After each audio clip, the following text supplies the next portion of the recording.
Hello, welcome to Time Out with Basu. And today I have a very interesting guest, a very dear friend of mine, and it's also time to catch up with her. And she is none other than the very beautiful, gorgeous, very cerebral Swara Bhasker. Hi, Swara. Hi, Vasugaru. Long time. How are you? Very well. I mean, it's this show is going to rock today for the simple fact that it's not a fitness show. It's not a sports show. It's not about any conditioning or therapy or nothing at all. But Swara has been inspirational to a lot of young women and men, I would say. And Swara, everybody knows that you're an actor and people know about that part. Can you give us a short bio about your Delhi background, the way you know your upbringing, your graduation, and your masters in sociology and stuff like that, please? I have it's a very short bio, which is basically to say that I'm like every other young person born and brought up in urban metropolitan India. I'm from Delhi, born and brought up in Delhi, but I'm the daughter of parents of a mixed marriage. So my dad's actually from the south, he's from Andhra Pradesh, and my mom's from mixed between UP Bihar. They're both government servants. They were posted in Delhi when they met, and then they continue to live in Delhi. So I'm born and brought up in Delhi. So I always say that, I'm half Telugu and half like Bihari, but the greatest influence on me is Punjab and Haryana because of living in Delhi. So Okay. so I went to Siddharth Patel Vidyalaya, and then I went did my bachelor's in literature from Miranda House in Delhi University, and then I took a gap year to I was this is a weird thing. I'm actually formally trained as a Bharatanatyam dancer. Oh, Guru Padma Shri Leela Samson ji is my guru, and so I took between BA and bachelor's and masters. I took a year off to do my Arangetram. Uh, oh, and Arangetu. yeah, so I did that, and then I did my master's in sociology from JNU. And by that time, I had gotten like once my Arangetram was done, I was quite sort of secretly wanting to kind of do theater and other things. So I had when in JNU, I did a lot of street theater, a lot of theater workshops with NK Sharma, and I worked with IPTA, which is the Indian People's Theatre Association, the JNU chapter of that.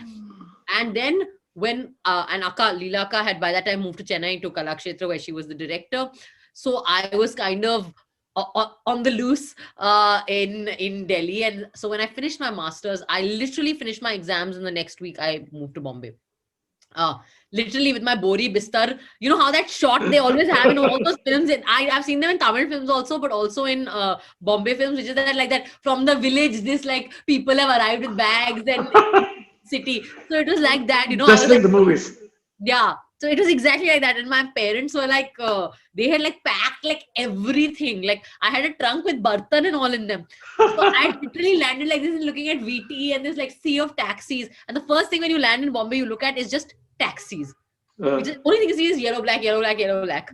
So it was just that is my short bio is that I see myself as, every man, every woman, every young person in this country. I'm an outsider trying to make it, still trying to make it in on a field where when I came, I didn't know anybody at all. you just landed in Bombay. I literally just landed in Bombay. It's literally just landed in Bombay. Like thousands of people every year with like every day actually with the same dream to make it in Bollywood. Oh. So it's a long time.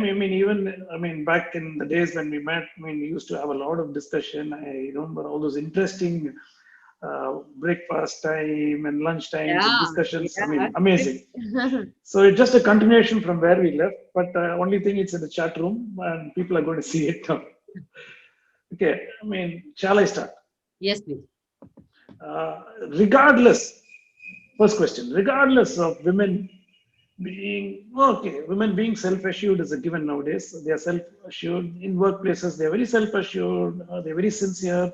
They do everything properly, and but still there is an inclination to sort of somewhere they undervalue themselves.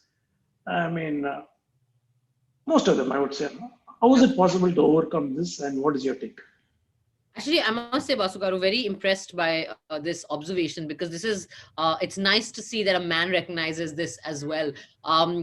This is something that I've actually been thinking about a lot. Uh, uh, I think that what I have understood is that, there is, and I'm not speaking about individual families or any particulars, I'm speaking generally. I think that there is something about our culture and the kind of values that Indian parenting imparts to its children. Okay. And actually, not just Indian parenting, I'll say subcontinental parenting, South Asian parenting. So, this is not to do with any religion, this is not to do with any caste, this is not to do with any nation particularly. But I just feel that our South Asian culture, uh, our parenting imparts very different values to boy children and to girl children. Okay. Boy children, and if you notice this, you have to just become aware of this. Even in our own houses, we'll notice we are always teaching our boys, what do boy children hear the most when they're young? Be strong, you got to be strong, don't cry, you're a strong boy, you're a strong boy, and you have to go out there in the world. And this whole thing about boys have to learn to shoulder external responsibility and be strong and not show their feelings, but also be used to sort of, in some senses, getting their own way. And in families, they get used to being served, basically. So by your So, mother, by your sisters, by your, it's just, there is a sense of a certain kind of, I call it a Raja Beta entitlement, which actually is so invisible the way it comes into all young boys.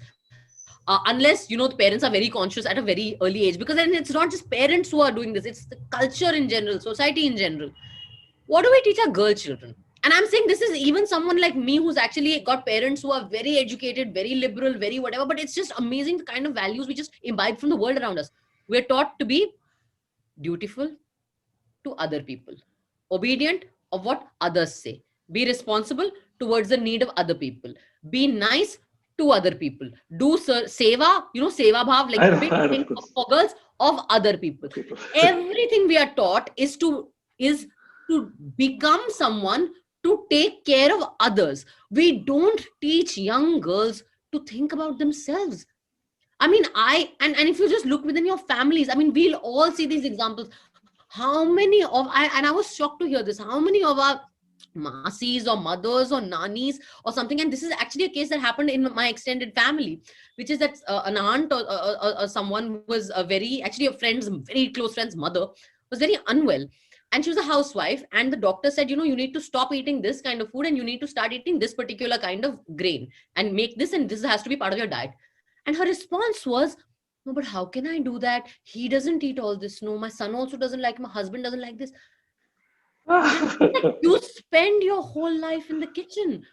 But the idea of making something only for yourself bothers her. I had another friend who's now one of the top executives in like a top multinational company. She couldn't shop for herself. She had no problem buying like thousands worth of gifts and things for her husband, but to buy something for herself, she felt guilty. So this we give our girl children guilt at a very, very early age, and this notion of Inadvertently. inadvertently, and the culture gives it. It's not particular families necessarily. Guilt at your own desire. I remember the first time, and I'm sorry I'm being frank, but you're a dear friend. I remember the first time I kissed a boy. My first reaction, and I was not very young, I mean, I was over 18, and my first reaction was, oh, I've done such a bad thing. I have to do, like, I literally thought I have to do prayashchit for this great wrong that I've done. It's not very odd, the kind of way in which we make girls from a very early age feel very guilty about having fun, doing the things they like, wanting more. So I think that is where this undervaluing problem comes from. It's actually coming from the kind of values we are growing up with. So I think that the first step is to actually start thinking about it in this way, and trying to firstly become aware, observe, and then maybe trying to perhaps unlearn some of those things. That's what I always say, that it's actually Indian girls are born and we grow up with this excess of sharam and this shame, this honor. I think it's a time that Indian girls become a little shameless. We have so much of it in extra that maybe if we become a little shameless, we'll come to a good balance. So strike a balance, come to the middle ground. Yeah. Yeah. I mean, very well explained. I mean, what you say is absolute truth, and we see it. And Raja Beta thing is a fantastic example. I will not quote it everywhere. From here, I'm going to diametrically move to another zone of questioning. Okay, sex appeal and objectification, especially in the film industry. A Yeah. leading lady wants her audience to perceive her in a particular fashion or a particular angle, and obviously she wants to appeal to her audience. But then people sort of construe it or sort of misinterpret things, and sex appeal becomes objectification. It's all now juxtaposed. Yeah. And where can we draw a line here? All very good questions, huh? I think that, see, I agree with you completely that it's a complex issue, because the thing is that sex appeal and sexuality is very, it's actually very natural to us. Of course, we as a society are a little repressed, so we don't talk about it openly. We don't like to admit it openly, but like actually, sex, that instinct and that kind of an appeal around that is very it's obvious, it's natural. And I think that it has been part of the performance industry, showbiz, from the time of even, like, say, tamasha, dancers from the folk, even in the folk forms, in whatever other are more organic forms, even that the performers must have had, some kind of I mean, we have it in our, we have it in our ancient, plays and all. I mean, if you read Abhigyana Shakuntalam and you read the description of Shakuntala, what is that but, sex appeal? If you read Silapadigaram, what if you read the description of the female protagonist, what is that but a certain kind of sex appeal? I think what happens is that every society has a power, a dynamic and a power equation. I believe that no situation is free of power. Even the most intimate relationships between a husband and a wife, even a mother and a child, have a certain kind of power dynamic. In a society, it's far more obvious. I think what happens in terms of showbiz, and I'm speaking for both the Bollywood industry and the South industries, what happens, I think, is that uh, so much of our showbiz is run, controlled, created, and then caters to men and to the male gaze, right? It's only now, I would say, in the last maybe 10 Male years, case. yeah, it's Absolutely only in right. the last 10 years that you suddenly see women coming more into the one, getting behind the camera in a big way.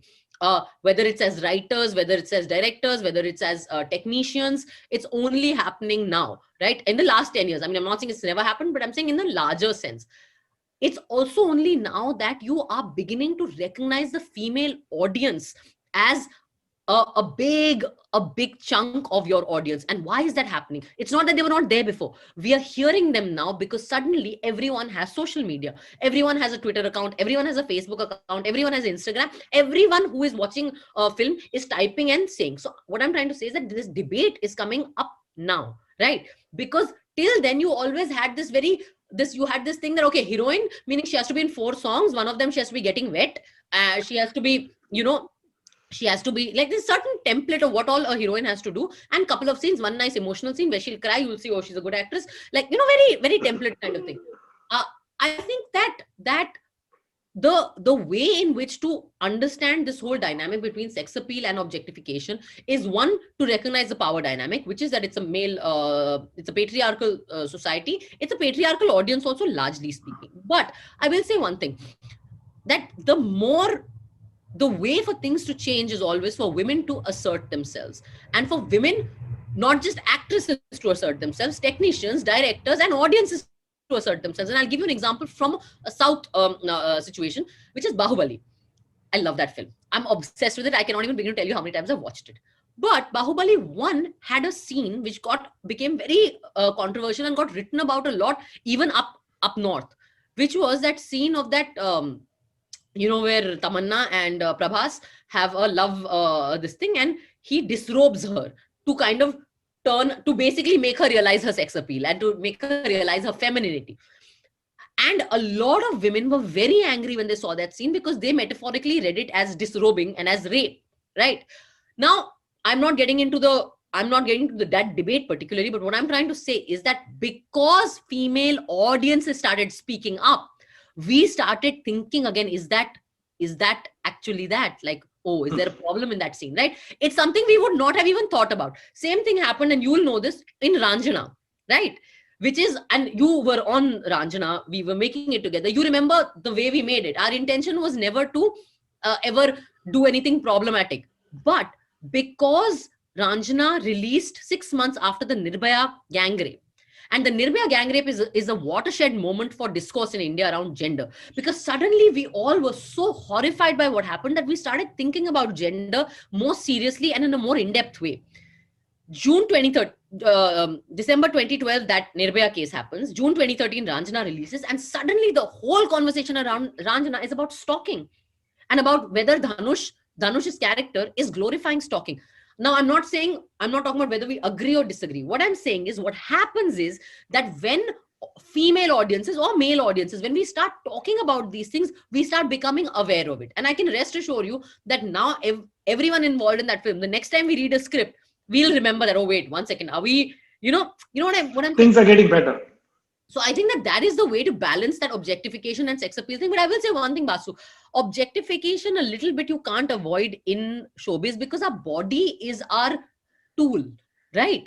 It is our face and our body that is the tool of our performance. So even while girls have to be objectified, that's very obvious in item numbers, boys get objectified too, yeah. Absolutely. I mean, all of these fellows who are making 8-packs and 6-packs. I mean, Shah Rukh sir had to make an 8-pack for Darde Disco.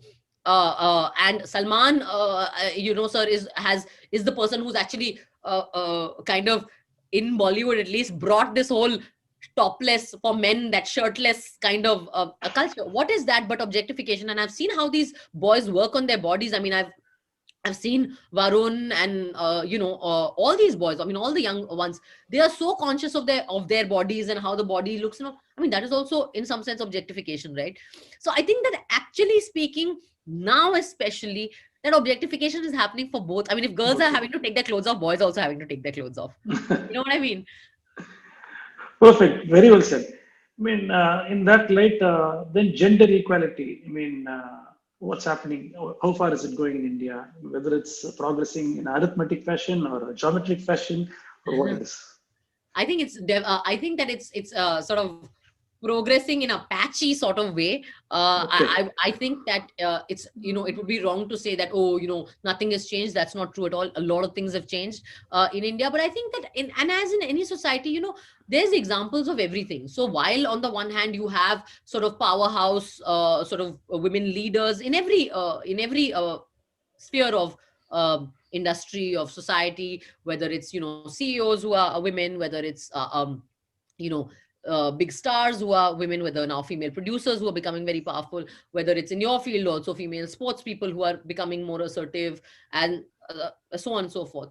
And so there is of course that happening, and yet equally there is also a rise of violence in our country. I mean, it is shocking and it's across the country, north, south, east, west, the way in which sort of public violence against women is going up. Cases of gang rapes are, like, I can't understand, like, are just increasing so Sickening, much. sickening. And the level of brutality is horrifying. Actually, it's not just that you are not, I mean, you're not just raping someone and like leaving. You are raping, dismembering, brutalizing, murdering. Like, it's horrendous, right? So I think that I feel that there's never a, society is actually not a mathematical formula, and society is not black and white. You cannot fit what happens in the real world, and real lived experience is a lot more complex than we understand for it to be.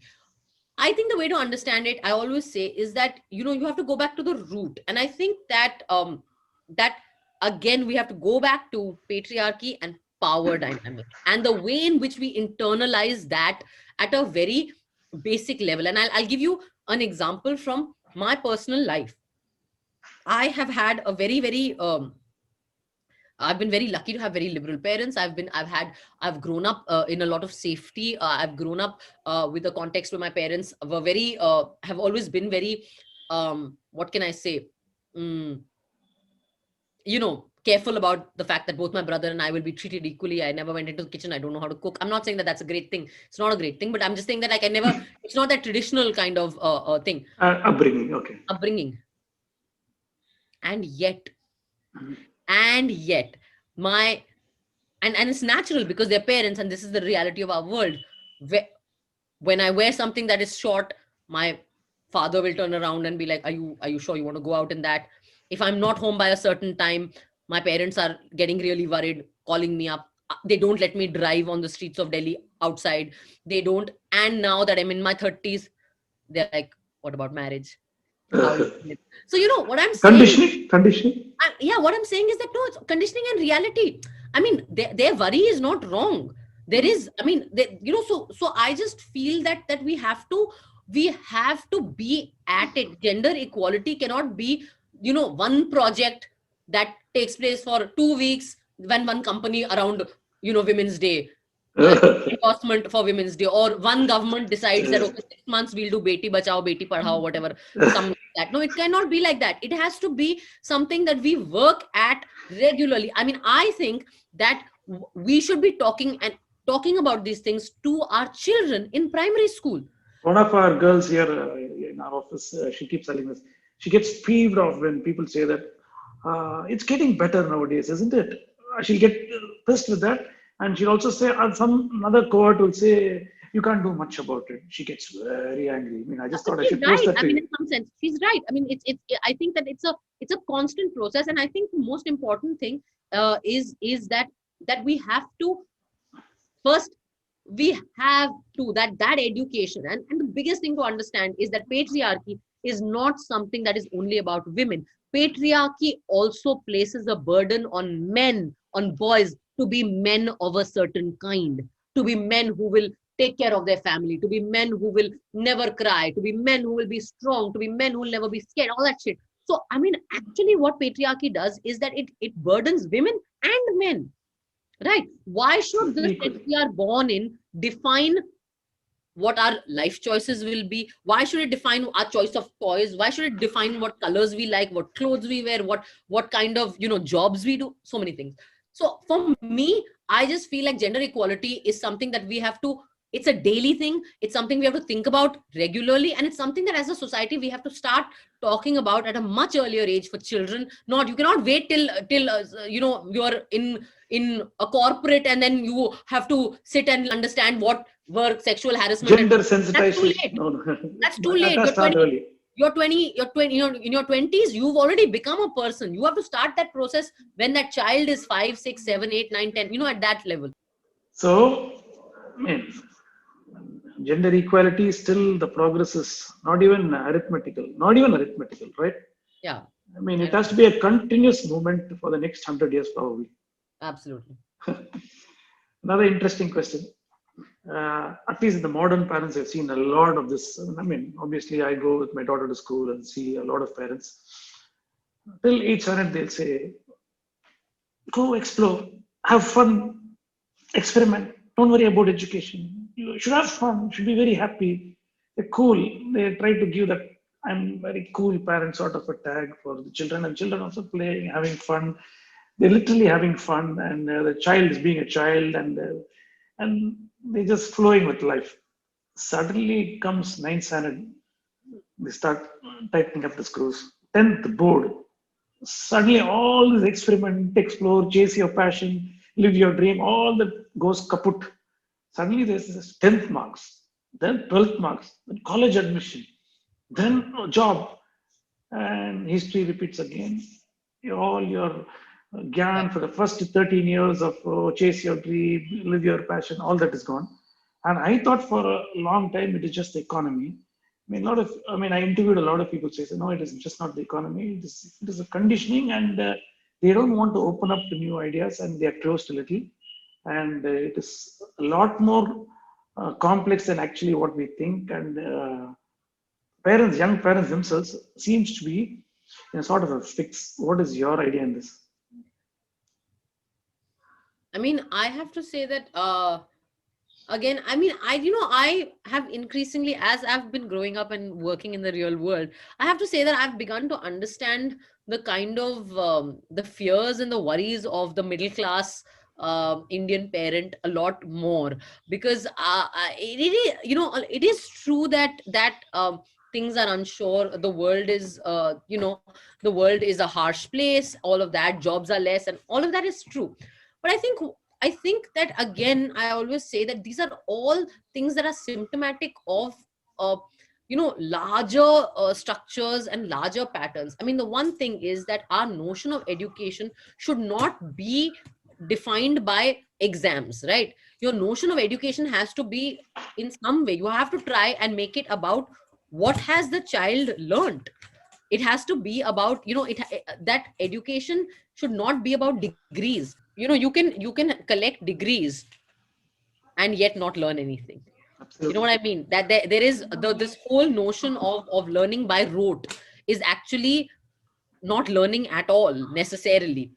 But so I think, one, we have to rethink of what we consider education, as a, maybe from going from a very exam centric and degree centric approach to a more organic approach where you're actually quizzing the child or trying to understand what the child has learned. Maybe that means the kind of questions that are coming in our exams have to change. You know what I mean? But Absolutely. I will say one thing, that I'm also equally a believer. I always believe in balance. I think that there is a that organized education does have serve a purpose. The child going to a school in learning in an organized format, it does socialize the child into something. It Absolutely. does prepare the child for living in a society, for working in a company, and so on. I think that a certain amount, and you come from the world of sports, you will tell us that I think a certain amount of competition is healthy. There is nothing wrong with competition. I think that the problem is that it shouldn't swing to either extreme. You cannot make a child feel like their whole life's purpose is one exam, and if you fail that, you're a failure. I think that at the base of all this, we have to re-look at our understanding of what success is. No, the main question is they succumb to peer pressure. Okay, Yeah, eighth, ninth, they've been asked to have fun, explore sports, explore arts, explore music, and I've heard a lot of parents tell me this. I mean, who says that the four subjects is going to determine your life? Maths, physics, chemistry, or history, exactly. whatever. So they need to explore more, and a lot of modern parents, they sort of espouse this idea into them, and they also children are actually buying into it. Suddenly comes 10 standard, and everything changes. I think that's also because our education Is system it is is it designed. mainly economy, or is it a peer No, I pressure, think or it's just a also it's conditioning? the education system, right? You're judged. Your college admissions in more, at least in Delhi, what I remember, if you're going to be judged, and if the only way in which you're going to get education is because you got 99% in your one board exam, then I mean, that is going to push everyone into then making that board exam the be all and the end all of everything. So again, we come back to this concept that, one, we have education should not be the subject of a competition. Higher education should be available more freely, more accessibly to everybody.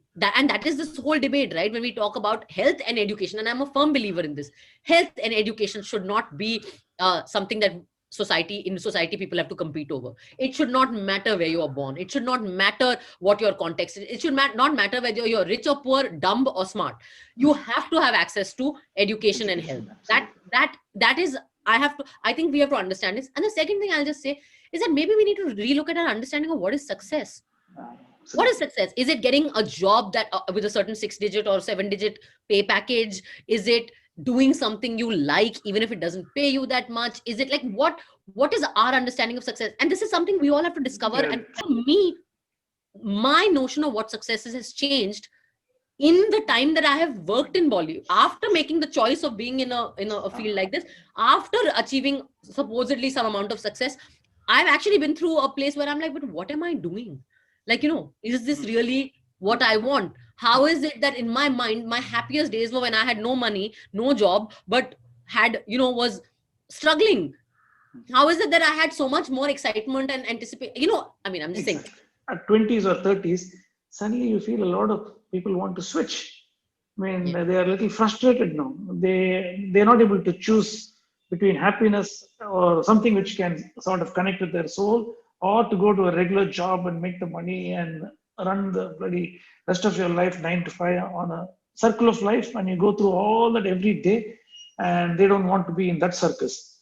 I've seen a lot of people like that. I'm sure you must have seen a lot of people like that.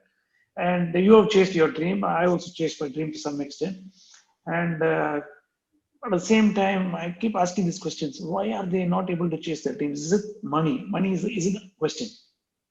I don't think it's just money. I think it's also, it's stability, right?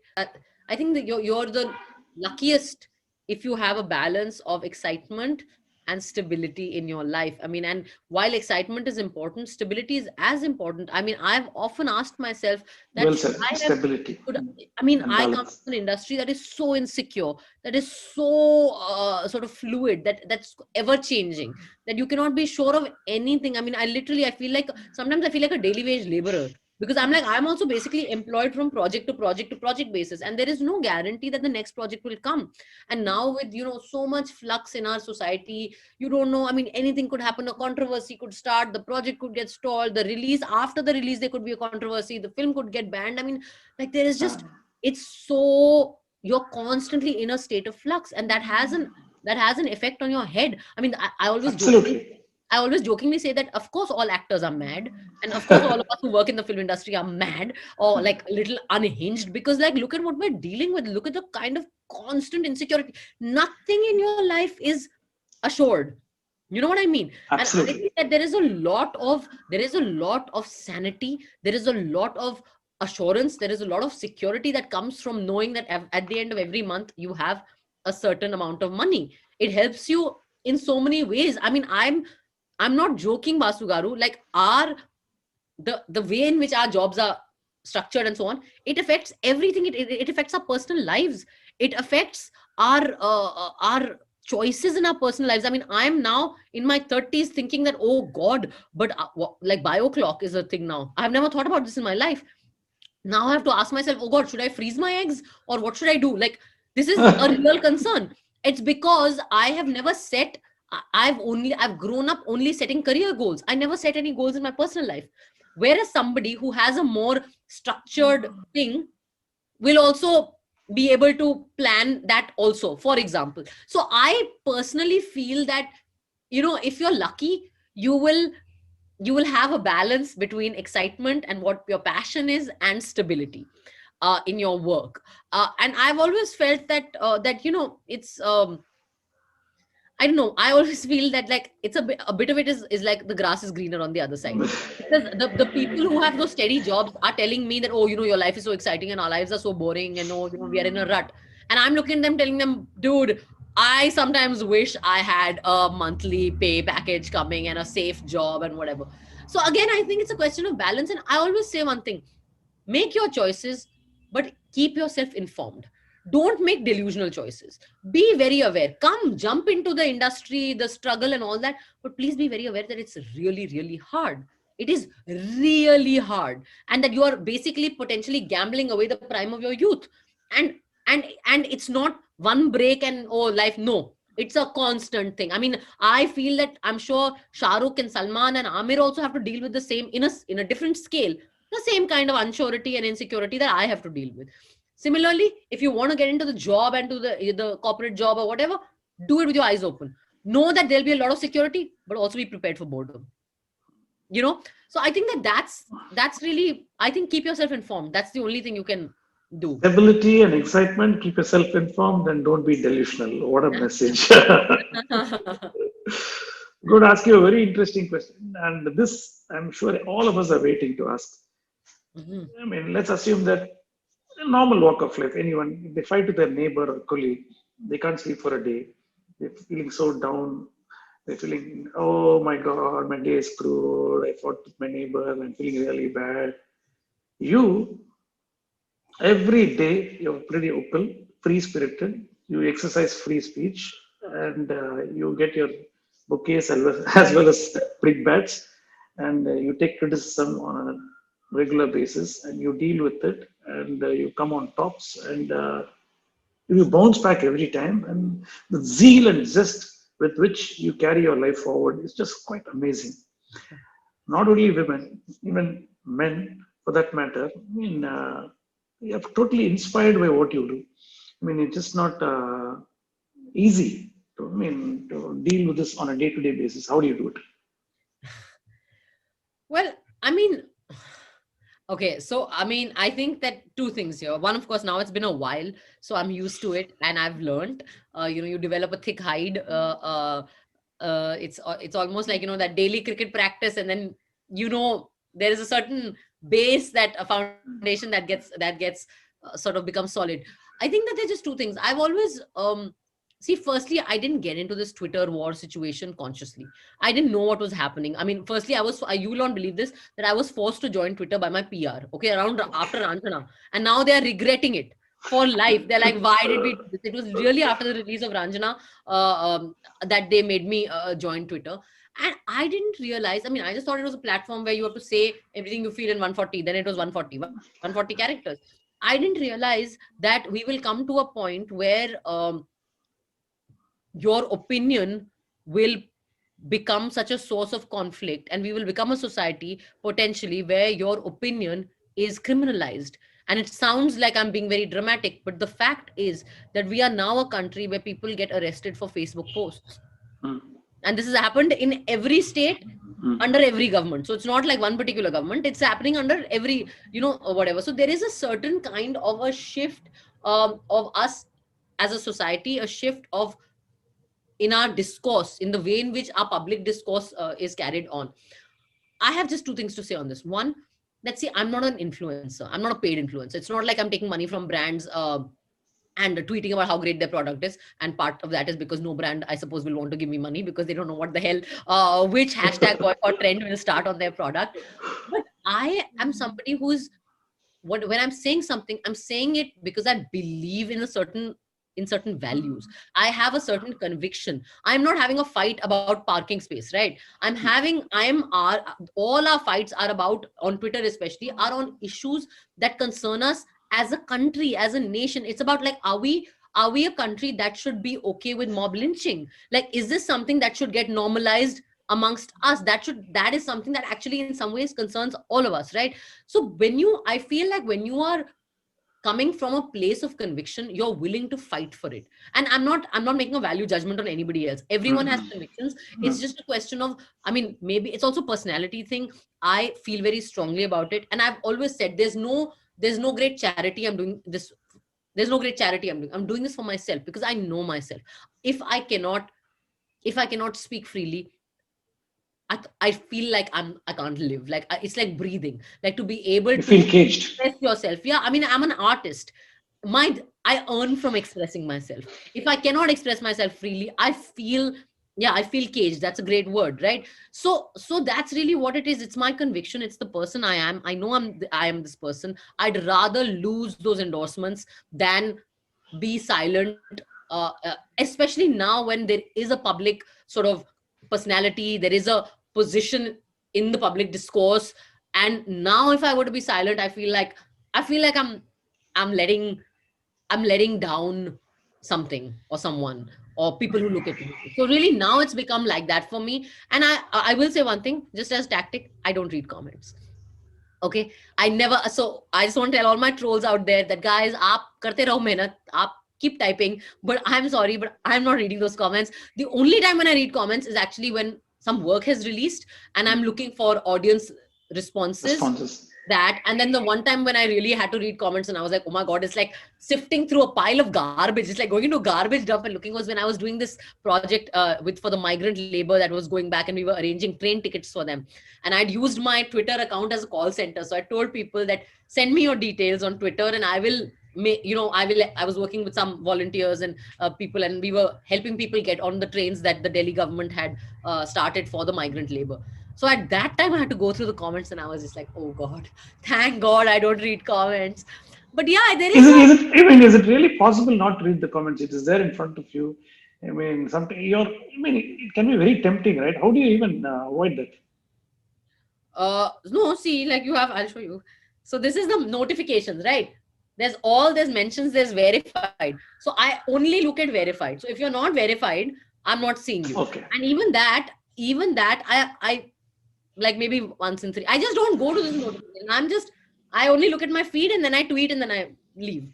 So I'm like, here's my tweet. Have fun, guys. Have fun. Start. Okay. Okay. Another interesting question is one of my employees wanted to ask you. So I'm the mouthpiece here. And even I won't ask this question.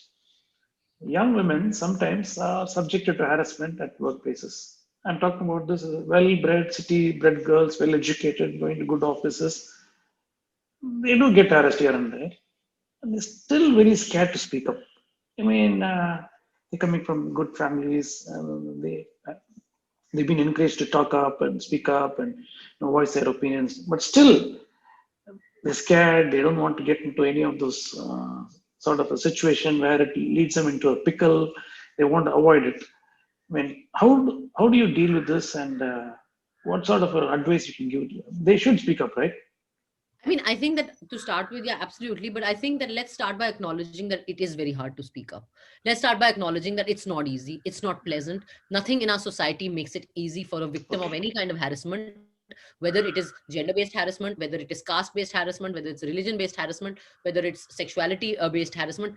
Nothing in our society, in any workplace, makes it easy for victims to speak up. We are not, I mean, literally, we are now becoming aware of the term victim blaming. It And becomes a sort of a circus later, right? yeah, it's very hard, and a lot, especially gender-based harassment that has, for example, sexual harassment or some tinge of that. It's humiliating. And again, not a society that is kind to victims, not a society that is sensitive towards these issues. So let me start by acknowledging that. Let me start by acknowledging how hard it is, right? Then, then on top of that, which we were talking about earlier, look at our values. It's all about shame. Aisa ho gaya. This ayyo is like the Yo. biggest ayyo. This ayyo mentality is, I think, the most debilitating thing for any victim of any kind of situation, right? Because it's so internalized. So I think the first step, which I would say to everybody, is that you have to fight this ayyo mentality, or this in the north, hoji, this, hoji and ayyo. This has to go out of our system. This has to go out of our vocabulary. You have to problematize the notion of shame. What is shame? Shame is an emotion that society teaches us to have so that it can control us. That's all it is. Shame is a different kind of fear. It is just like, oh, what will people say? Oh my God, what will happen? My job, my this, my that. It is something that is so overpowering that we are willing to accept wrong and let go of what is right, just to avoid, because we are so scared of shame. So I would say start with rejecting the concept of shame. Start with rejecting the concept of shame, rejecting the concept of honor, and rejecting I'm not saying be assholes. I'm not saying be a bad person. I'm just saying don't be a person who is burdened by shame and fear. What is this? Is a body, okay? Your respect and your integrity does not lie in your body, in things that it cannot control. If something bad happens to my body tomorrow, if somebody forces themselves on me, God forbid, it's not my fault. I cannot control it. Does that mean I'm that my integrity as a person? No, your integrity lies with your soul. Your integrity lies in your values. It lies in the person you are inside. You cannot help what happens to your body. So I think that if we start with this understanding, we will begin to see violation not as our burden, not as the victim's burden, but as the burden of the perpetrator. Because the person whose Absolutely, body is perfect. violated, their soul may be pure, but the person who violated someone, their soul is certainly not pure. They are the people who should actually bear the burden of shame, not not us, not the victim for that matter. So I think if we start thinking of things like this, we will find the strength to speak up, because we will not adhere to all that bullshit shame and all the things that make us scared. We will reject that. So I think that that is my real advice to anybody who's in the situation, is first start in your life by rejecting the concept of shame. You Shed the reject, IO mentality. yeah, we just have to learn to think differently on this matter. Okay, last two questions. I mean, it's been mind blowing till now. One book Swara Bhasker advises everyone to read. Oh God, only one. Just one Uh, book from you. oh my God. Must read book. Okay, this is, I'm saying this as Indians. It's a very large book, but if you can, you must read A Suitable Boy. Read the book. Don't watch. I mean, the show. Forget the show. Read the book, Book. because I think that that is a book that is so beautifully Written by? written by Vikram Seth. It's a fat book, very Okay. fat, but it's very entertaining. It seems very simple, but actually, I think that that man has understood the soul of our country and the people we are. It's a Okay. beautiful book, and it also all these Suitable issues. boy. A Suitable Boy by A Vikram Singh. Suitable Boy. And every issue we've discussed Okay. comes up in that in a different sort of way. Whether Oh. whether it is religion, whether it is caste, whether it is gender, power dynamics, career choices, like everything is somewhere you'll find a hint of that in that book. It's a great book. Ordering it right now. I'll send it to you as a gift, Basu garu. Thank you. Thank you. Last question. If Swara Bhasker, not an actor, okay, you go back in timelines, and what profession you would have been in, or what you would have done otherwise? I wanted to become a teacher. I wanted to become a teacher. What is it? And a school teacher. I wanted to. I really enjoy working with children. I like children a lot, and I think that that's the age in which, if you really want to make a difference, you have to make a difference to how people think. And I think that the time to do that is when children are young. And I mean, this show is just so inspirational for not only women but men equally. I mean, unbelievable, your opinions, candid, straight. I mean, you can't shoot straighter than this. I mean, it's like talking to Swara Bhasker, always, as always. And Thank you. Such honesty and frankness and spontaneity in all your answers is quite refreshing. And I think it's a need of the hour. Everybody should listen to this. I mean, while they're traveling in the cars, through the podcast or YouTube, watch it in your iPads, phones, whatever. It's just quite interesting. And as I introduced you earlier, thank you very much. The gorgeous, beautiful, very cerebral Swara Bhasker. Thank you for being with us. Thank you, Basu garu. And it just reminded me of that amazing time in Banaras when we would run into each other every day at the breakfast buffet, and our breakfast would go on for 2 hours. And go until lunch. Till lunch. Really, really fun. Really enjoyed chatting with you again. And I hope to see you in Chennai soon. Soon, please do. Please ping me and we'll definitely catch you. Thank you.